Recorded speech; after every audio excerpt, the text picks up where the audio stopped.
प्रिय विद्यार्थियों, सभी को नमस्कार। समाज स्टडी एनएचआर यूट्यूब चैनल पर आप सभी का हार्दिक स्वागत है। मैं आज अपने इस आगामी वीडियो में जो अपना टॉपिक चल रहा है राजस्थान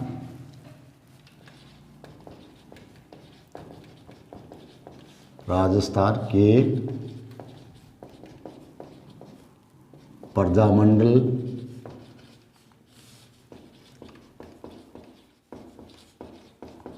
आंदोलन।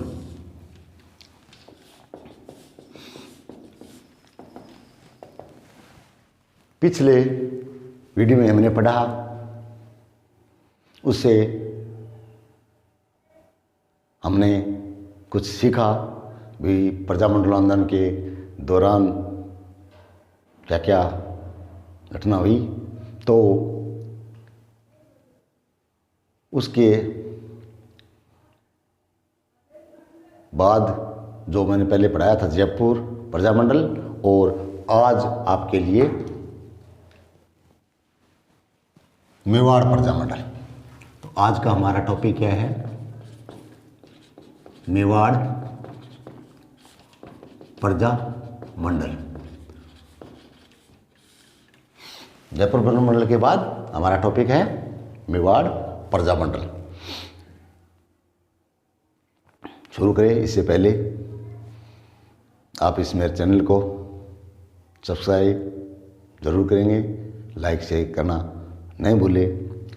साथ ही ये मैं आपको बता देना चाहता हूँ कि आप मेरे टेलीग्राम चैनल के माध्यम से जो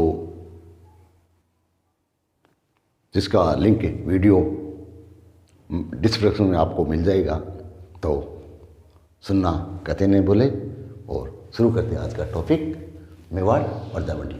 जैसा कि अपने पिछले वीडियो में जाना, जयपुर प्रजामंडल वो पहला प्रजामंडल था, और उसके बाद आज मेवाड़ मंडल के बारे में मैं आपको बता देना चाहता हूँ, उसी से संबंधित बात।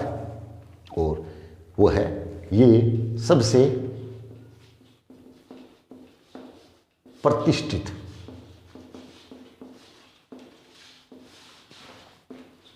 आंदोलन माना जाता है, सबसे प्रतिष्ठित आंदोलन मेवाड़ प्रजामंडल आंदोलन। आंदोलन ने काल जो प्रजामंडल का था उसमें जन जागरण की भूमिका काफ़ी रही थी, और उसमें किसान आंदोलन भी सम्मिलित थे और जातीय आंदोलन भी उसमें सम्मिलित थे।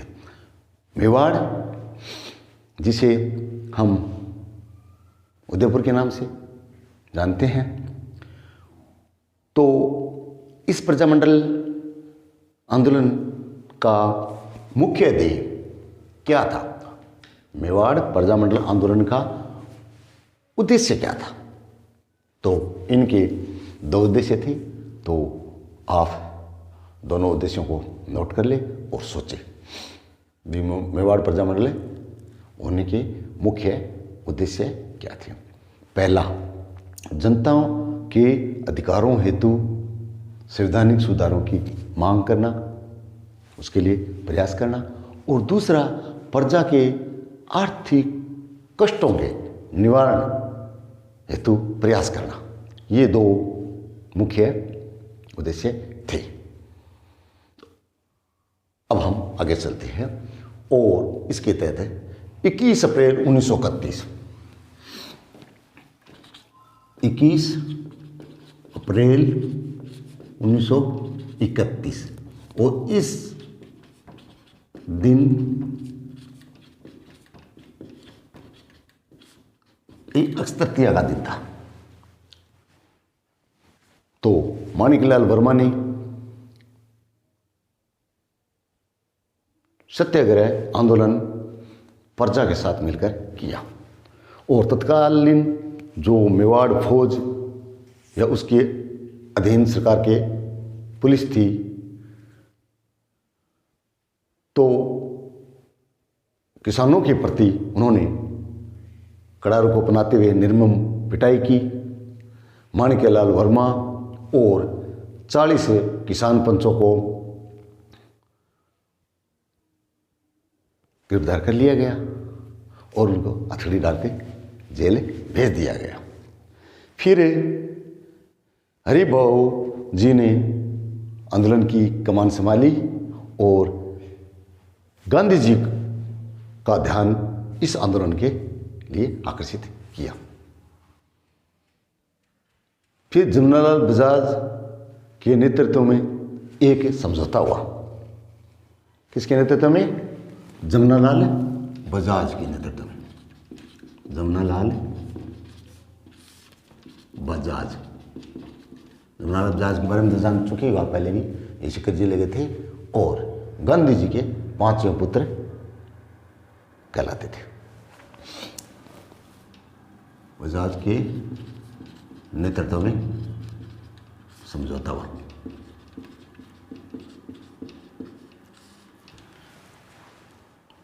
बजाज के नेतृत्व में समझौता हुआ और ये समझौता उदयपुर में जो प्रदर्शन हो रहे थे, ये बात है 8 जुलाई 1932 की।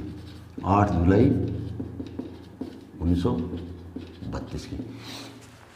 तो खूब प्रदर्शन हुए और इस प्रदर्शन में भील सेवा कार्य जो एक समूह था ने भी मदद की और भील सेवा कार्य के जो समूह ने रचनात्मक कार्य किया काफ़ी और प्रजामंडल की स्थापना हेतु पृष्ठभूमि भी उसके बाद में तैयार हो गई।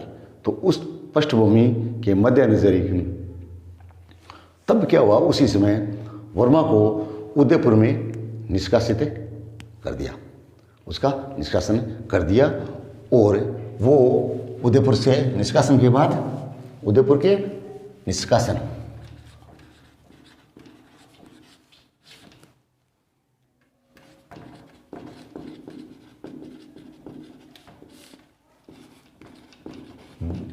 माणिक्यलाल वर्मा को कहाँ भेज दिया? अजमेर। कहाँ भेज दिया? अजमेर भेज दिया गया।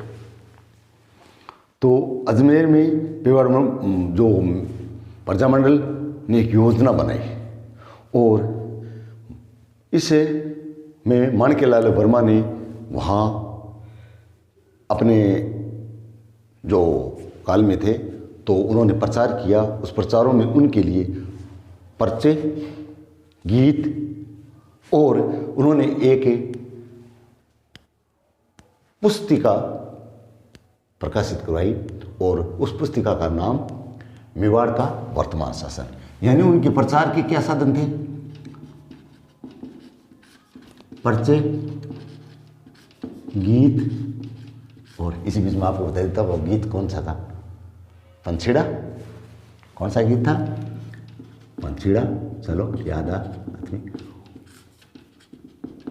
और पुस्तिका का नाम जैसा कि अभी मैंने आपको बताया मेवाड़ का वर्तमान शासन।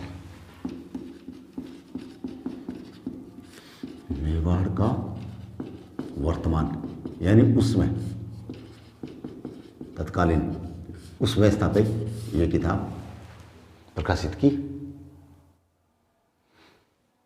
राजस्थान में आंदोलन 1938 में चरम पे पहुंचा और इस प्रजामंडल के तहत और माणिक्यलाल द्वारा इसमें महत्वपूर्ण भूमिका निभाई गई। यानी यूं के इसका काफ़ी श्रेय माणिक्यलाल वर्मा को ही जाता है। उदयपुर से निष्कासन के थोड़ा पूर्व, यह नाम थोड़ा याद रखना, शंकर सहाय सक्सेना। निष्कासन से पूर्व शंकर सहाय सक्सेना।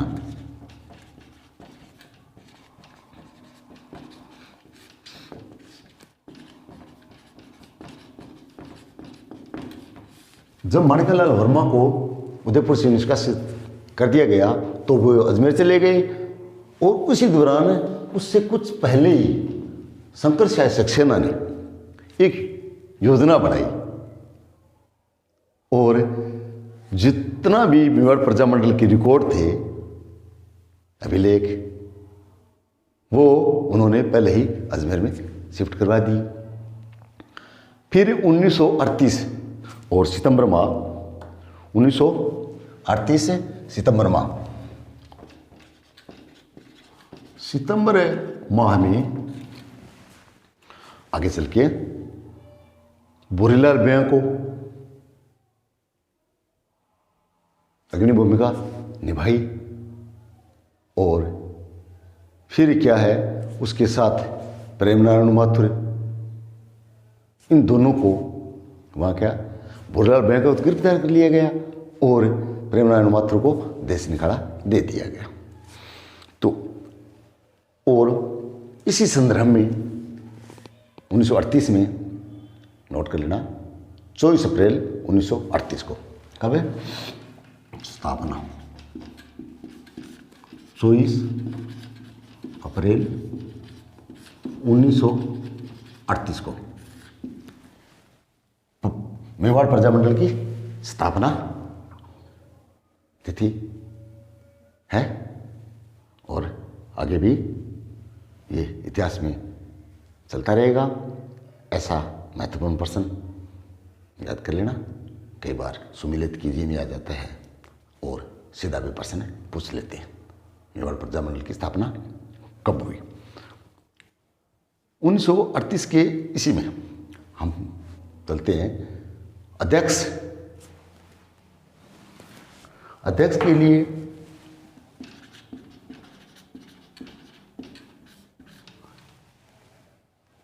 अध्यक्ष है, बड़ा भी प्रश्न भी महत्वपूर्ण है। तो अध्यक्ष के साथ सभापति भी कहते थे, वो बनाए गए बलवंत सिंह मेहता।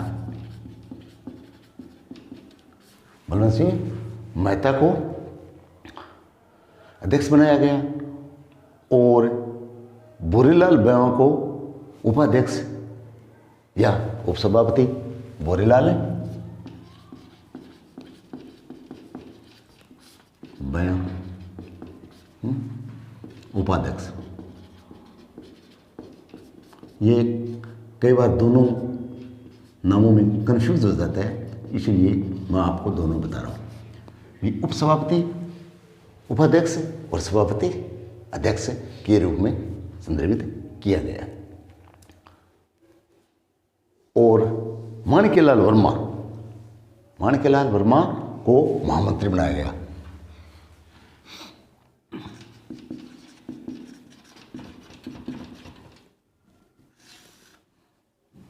माणिक्यलाल वर्मा को महामंत्री, और महामंत्री यानी सचिव, इन नामों से पुकारा जाता है। महामंत्री और सचिव इन नामों से पुकारा जाता है। तो ये उस समय की व्यवस्था के तहत अध्यक्ष और उपाध्यक्ष और सचिव नियुक्त किए गए। फिर क्या है, 24 सितंबर 1938 को उदयपुर राज्य के 24 सितंबर 1938, ये तिथि थोड़ी याद रखना, 24 सितंबर 1938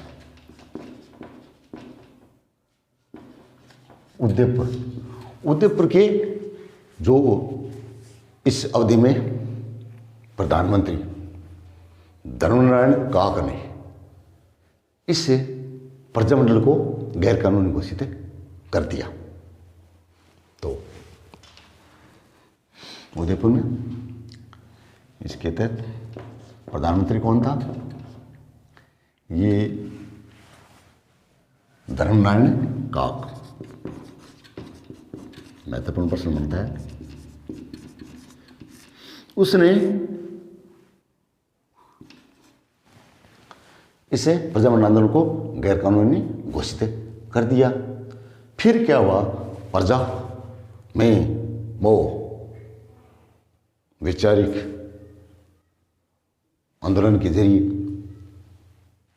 प्रदर्शन किए, जुलूस निकाले और उसमें महिलाओं ने भी काफ़ी भूमिका निभाई। तो उस महिलाओं में आपके लिए इम्पोर्टेंट है नारायणी देवी, ठीक है, और उनकी बेटी स्नेहलता, माणिक्यलाल वर्मा की पत्नी नारायणी देवी और उनकी बेटी स्नेहलता। प्रेमचंद बिश्नोई वो भी उसमें चर्चित नाम थे, उनकी पत्नी भगवती देवी और चंद्रकांता कुमारी, कमला देवी और रमेशचंद्र की पत्नी रमा देवी, सुभद्रा देवी, कृष्णा कुमारी व निर्मला ने महत्वपूर्ण भूमिका निभाई। कई बार ऐसे प्रश्न प्रतियोगिताओं परीक्षाओं में आ जाते हैं, बड़े रूप में भी आ जाते हैं, मुख्य परीक्षाओं में भी किन किन महिलाओं का योगदान रहा और सम्मिलित भी आ जाते हैं। तो ये कुछ मैंने नाम आपको बताए आपके लिए। फिर 4 अक्टूबर 1938 को, इतना 4 अक्टूबर 1938 और दिन विजयदशमी का था।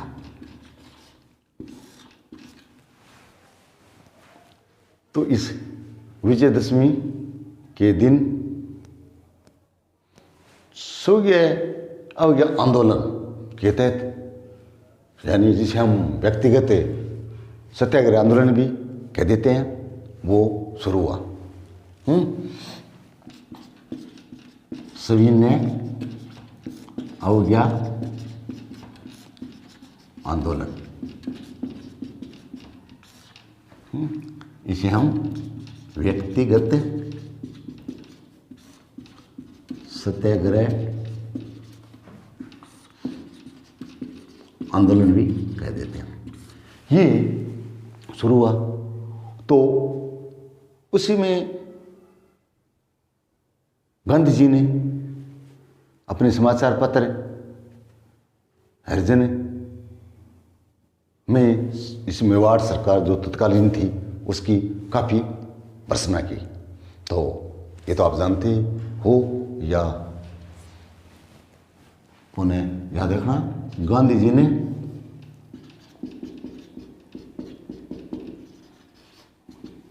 उसका समाचार पत्र का क्या नाम था? हरिजन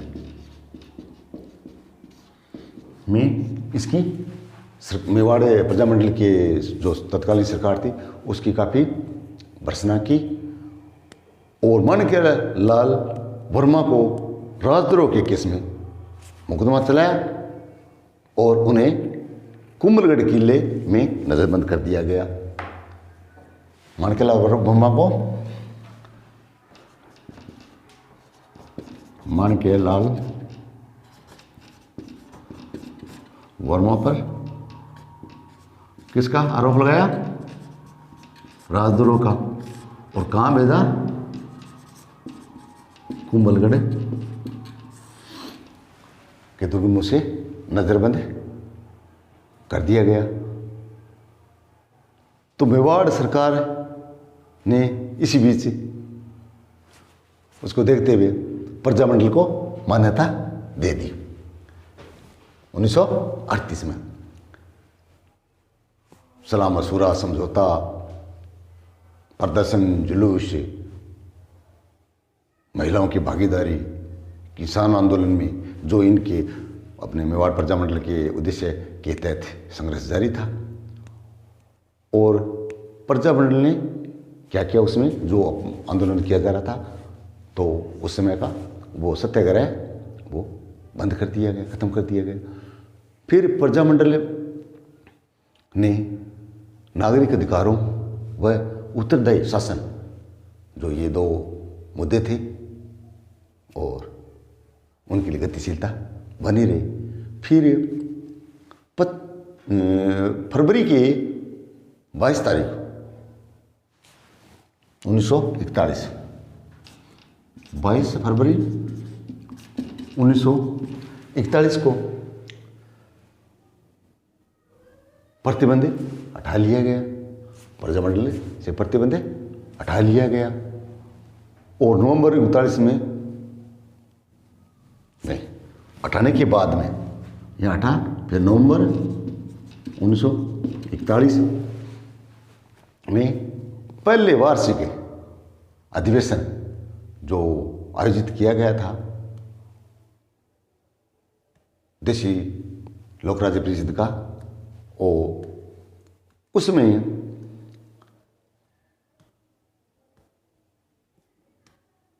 ये ध्यान रखना आपको, उसकी अध्यक्षता तो की माणिक्यलाल वर्मा ने। किसने की? माणिक्यलाल वर्मा ने।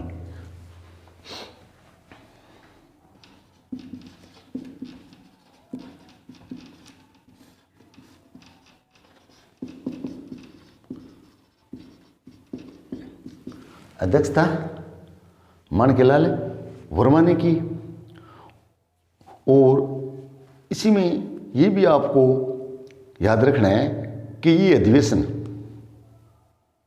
जो मैंने अभी बताया, वार्षिक अधिवेशन का उद्घाटन किसने किया?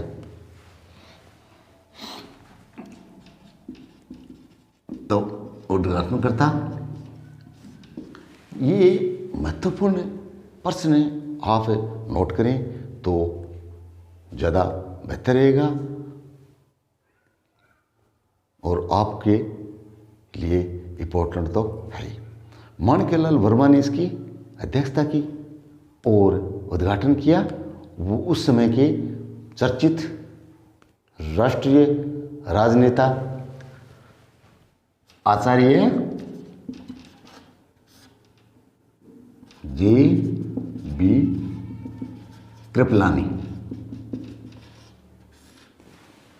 और उसी के साथ ये भी बता देता हूँ कि विजय लक्ष्मी पंडित भी इस अधिवेशन में भाग लिया था। और साथ में किसने? विजय लक्ष्मी पंडित। और 435 देशी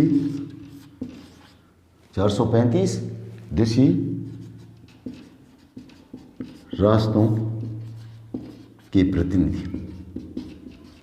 प्रतिनिधि भी इस अधिवेशन में शामिल हुए थे। तो ऐसे पर्सन महत्वपूर्ण होते हैं, ये जो हम जिस बिंदु पे अब चल रहे हैं। और ये भी ध्यान रखना कि कहाँ हुआ था शतान?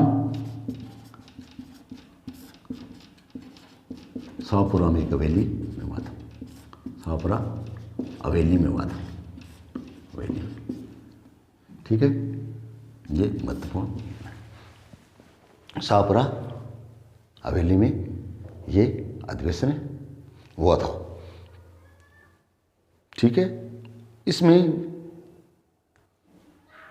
किन किन ने भाग लिया ये आपने नोट कर लिया होगा।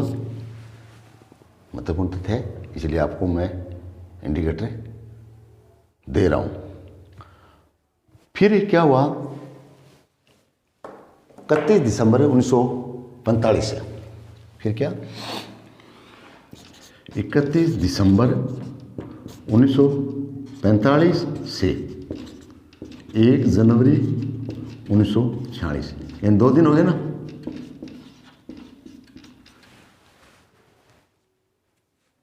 अखिल भारतीय देशी लोक राज्य परिषद का, किसका? अखिल भारतीय देशी लोक राज्य परिषद, अखिल भारतीय देशी लोक राज्य परिषद जो महत्वपूर्ण थी, उसका अधिवेशन हुआ और वो अधिवेशन कौन सा था? छठा। और अध्यक्ष था पंडित जवाहरलाल नेहरू ने की। अध्यक्षता किसने की? पंडित जवाहरलाल नेहरू। तो जो अंतरिम सरकार के प्रधानमंत्री थे। और इसमें ये भी आप ध्यान रखना है, इसमें शेर कश्मीर के नाम से लोकप्रिय नेता हुए हैं और उनका नाम था शेख अब्दुल्ला। उन्होंने भी भाग लिया था, यानी शामिल हुए थे इसी अधिवेशन में जो ये छठा अखिल भारतीय देशी लोक राज्य परिषद का जवाहरलाल नेहरू के नेतृत्व में हुआ था और जिसमें मैंने भी बताया शेख अब्दुल्ला भी शामिल थे। और इसी के तहत एक नए संघ का निर्माण हुआ और वो संघ मेवाड़ हरिजन सेवक संघ, मेवाड़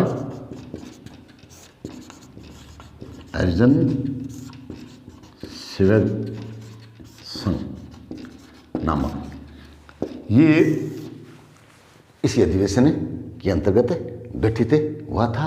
इसकी संघ की स्थापना हुई थी और फिर आगे चलकर इसका कार्यभार फरवरी 1942 में, इसका कार्यकाल फरवरी 1942 में ठक्कर बाबा, क्या नाम? ठक्कर बाबा जो उस समय थे ने, उन्होंने मोहनलाल सुखाड़िया को कार्यभार सौंप दिया। तो ठक्कर बाबा के स्थान बाद में कौन आ गए? मोहनलाल सुखाड़िया, जो अपने राजस्थान के बाद में सीएम मुख्यमंत्री भी बने। इस प्रजामंडल के बारे में आपने काफ़ी कुछ पढ़ लिया है और ये भी थोड़ा सा ध्यान रखना है कि इस प्रजामंडल में मुख्य केंद्र तो इसमें उदयपुर, शाहपुरा, चित्तौड़ व भीलवाड़ा थे। अजमेर भी वो निष्कासन उदयपुर से गए थे मनकला वर्मा, तो अजमेर भी उससे सहसंबंध रखता है।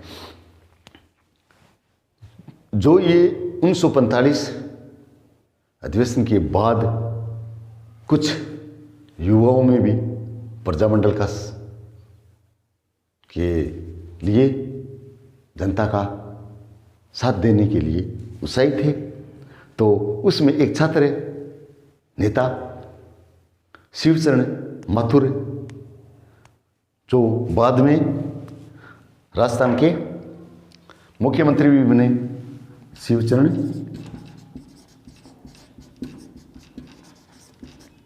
माथुर, बाद में सीएम भी बने, महत्वपूर्ण भूमिका निभाई और आंदोलन को थोड़ा उग्र रूप भी दिया और अपने साथियों के साथ मिलकर कोटा के गुना में, जो कोटा और गुना के बीच में रेलवे पुल था, उसको उड़ा दिया गया था। किसके द्वारा?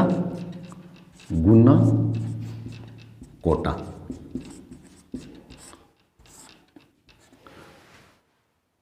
उड़ा दिया गया। फिर क्या हुआ? ये आंदोलन जारी रहा और मेवाड़ सरकार ने 8 मई 1946 को 8 मई 1946 को ठाकुर गोपाल सिंह की अध्यक्षता में, किसकी अध्यक्षता में? ठाकुर गोपाल सिंह।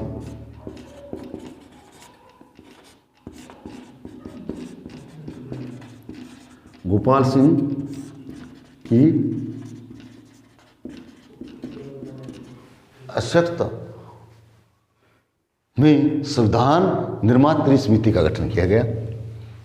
इनकी अध्यक्षता में संविधान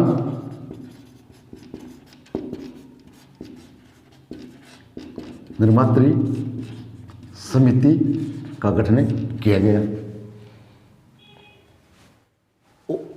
और फिर 16 फरवरी 1947 को इसी के तहत 16 फरवरी 1948 को 47 को 1947 को महाराणा ने अपने जन्मदिवस पर घोषणा की। तत्कालीन महाराणा ने अपने जन्मदिवस पर घोषणा की कि वे शीघ्र ही मेवाड़ राज्य में विधानसभा की स्थापना करेंगे और इसी के तहत उसकी घोषणा की महाराणा ने की थी। उसी घोषणा के तहत उनके जन्मदिन पर, कब है जन्मदिन,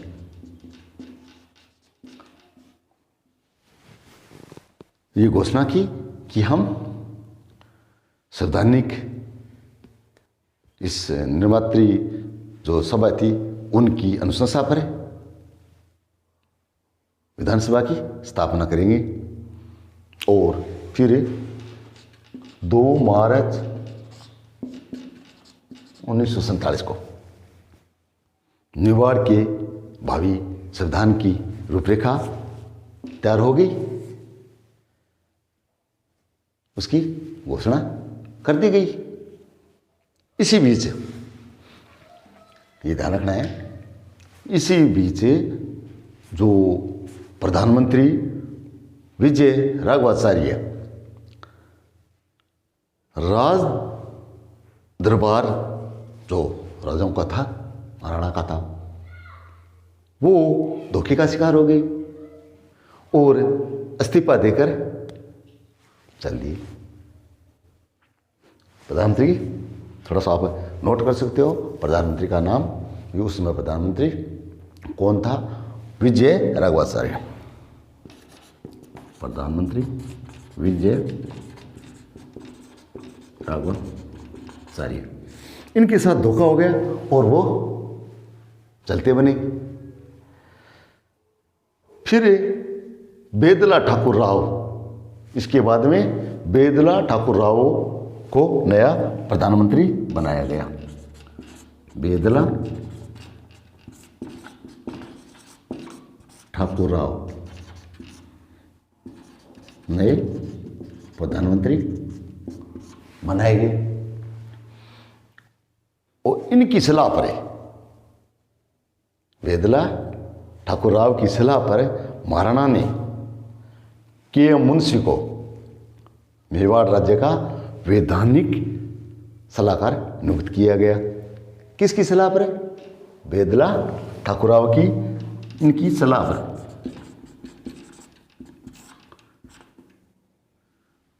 के.एम. मुंशी को वैधानिक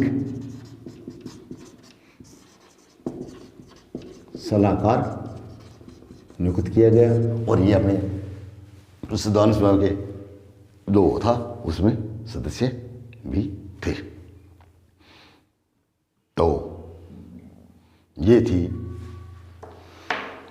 मेवाड़ प्रजामंडल के बारे में जानकारी। तो आज का वीडियो यहीं समाप्त करते हैं। धन्यवाद। जय राजस्थान।